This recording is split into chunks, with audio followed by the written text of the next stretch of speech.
Os bolsonaristas protagonizaram um chilique horroroso por conta de questões do Enem que foram críticas ao agronegócio. Eu não sei se é desespero com a iminente prisão do Bolsonaro, mas o chilique foi imenso. A bancada do agronegócio criticou, aí o Sérgio Moro tentou pegar uma carona, fez uma crítica ao Lula usando palavras erradas, virou motivo de chacota na internet, a Jovem Pan entrou no meio e começou a falar de Paulo Freire, um puro suco de chorume bolsonarista, que exemplifica muito bem o que é oposição nesse momento. Só bagunça. Mas uma bagunça que tem como objetivo confundir a população, porque tudo isso tem método. Mas explica também o motivo de Bolsonaro estar cada vez mais abandonado. Porque os bolsonaristas eles não têm pauta. A única coisa que eles têm é a bagunça. E o seu comentário é muito importante sobre essa situação. Coloque aqui. Por que Bolsonaro está ficando cada vez mais enfraquecido? O que você achou dessa bagunça? Deixe seu like se você concorda comigo que foi um chilique e se inscreva no canal. Essa revolta toda do agronegócio começou por conta de questões do Enem, 3 questões mais especificamente, que abordaram de modo crítico o agronegócio brasileiro. E o agronegócio, vocês sabem que eles têm todas aquelas expressões, somos nós que colocamos comida no prato do brasileiro. Eles adoram falar de comida no prato. Como bolsonarista gosta de falar de roubalheira, bandidagem. São palavras que pertencem ao léxico bolsonarista, ao linguajar. E quando você começa a ver esse tipo de linguajar, você já percebe que é um bolsonarista e possivelmente é um grandíssimo de um bocó. Aí eles começaram a criticar, falaram que iam convocar o Camilo Santana para prestar esclarecimentos no Congresso, Camilo Santana que é o ministro da Educação, né? E pediram até a anulação dessas 3 questões, falando que elas eram mal elaboradas e mais ainda eram ideológicas.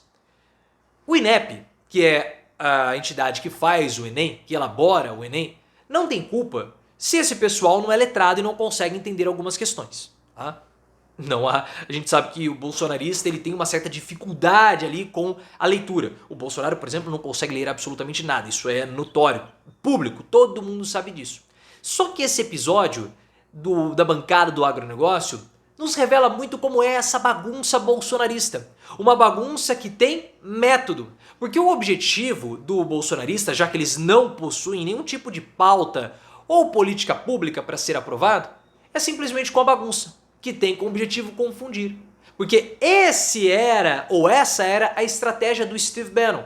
Se você não sabe quem é o Bannon, ele é um empresário americano, produtor de Hollywood, que depois virou consultor de campanhas políticas. E ele falou abertamente em uma entrevista: nós temos que inundar os canais de comunicação com a nossa M. Porque dessa forma a gente consegue confundir a população e foi exatamente isso que aconteceu. Porque vários parlamentares bolsonaristas entraram nessa onda, como o Nicolas Ferreira, Flávio Bolsonaro e vários outros. Começaram a falar que a prova do Enem era ideológica, que havia doutrinação, toda aquela história. O Flávio Bolsonaro, por exemplo, começou a falar que o Enem estava sendo utilizado para doutrinar as nossas crianças. Como se criança prestasse Enem. Mas por que ele faz isso? Porque ele já começa a falar, olha, está tendo uma doutrinação de criança, os seus filhos estão ameaçados. É uma bagunça imensa. Porque criança não presta Enem. A pessoa mais jovem a prestar o Enem deve ter ali 15 anos. Porque você está no final do ensino médio. 16, 17 anos, antes de entrar na faculdade. Onde tem criança? E é interessante porque o Flávio Bolsonaro defende redução de maioridade penal. Ele quer que seja considerado criminoso ou vá para uma penitenciária, né, normal e não para uma casa de reabilitação, pessoas que tenham 16 anos. Nesse caso não é criança, mas no caso do Enem é criança. Uma grande confusão que o Flávio Bolsonaro faz de modo proposital. E aí entrou também nessa história a Jovem Pan com aquele Cláudio Dantas, que é um comentarista que ele fica sempre assim. Eu não sei o que aconteceu, se foi um botox mal feito, mas ele tá sempre com a sobrancelha assim. Aí ele começou a falar do Paulo Freire. O que tem a ver o Paulo Freire nessa história? Mas é a bagunça, eles misturam tudo e vira uma salada de chorume, ninguém consegue entender e confunde. Ele não esclarece, porque ele começou a falar do que o Paulo Freire não era só ideologia. Porque ele falou que o Paulo Freire foi quem implementou a progressão continuada nas escolas em São Paulo. E esse tema da progressão continuada, ele é um tema que é muito nebuloso. A maior parte da população não entende o que é a progressão continuada e o confunde com aprovação automática. O Cláudio Dantas, de modo malicioso, aparentemente, ele faz essa confusão e não esclarece. Porque as pessoas acham que o aluno ele entra na escola e ele vai passando de ano, sem ter prova, sem ter critério, mas ele não esclarece a diferença dos dois entre aprovação automática e progressão continuada. Eu não vou entrar aqui em críticas a respeito disso, só quero esclarecer para você entender a malícia bolsonarista. Progressão continuada, como foi implementada pelo Paulo Freire, não é aprovação automática, porque você tem métodos, você tem critérios, você tem aulas de reforço para que o aluno que ele possa aprender no tempo dele. Porque o grande problema da reprovação é que o aluno começa a cair de turma.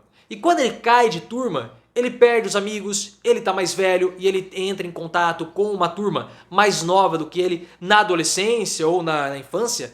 Um ano já é muita coisa, então você tinha muita evasão escolar. Então a progressão continuada serviu para reduzir a evasão escolar. Mas claro que eles não vão fazer isso, eles vão confundir tudo, fazem essa confusão toda e acabam pagando certo mico, como aconteceu com o Sérgio Moro.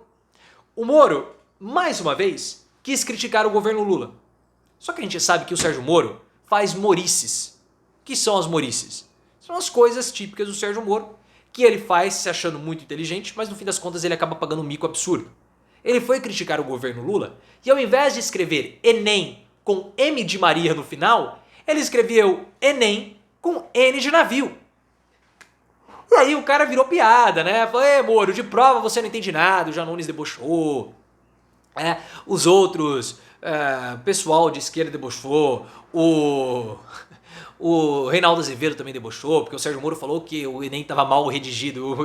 O Reinaldo falou o seguinte, pô Moro, de má redação você entende bem, né? Porque o seu processo foi assim, grotesco, de tão mal escrito, coisas do tipo, né? Mas ele quis surfar a onda, né, das críticas ao governo Lula, talvez para conseguir algum benefício, algum patrocínio de campanha, não patrocínio, alguma doação de campanha do agronegócio, e acabou pagando um mico absurdo nessa tentativa de participar da bagunça bolsonarista. E isso tudo explica por que o Bolsonaro está sendo abandonado e traído até dentro do PL. Porque como não há pautas políticas que os bolsonaristas defendem, no caso, né, no Congresso, só resta bagunça. E não são todos os parlamentares que conseguem ter votos partindo da bagunça. O Nicolas pode conseguir, o Sérgio Moro consegue, o Eduardo também, o Flávio, mas não são todos.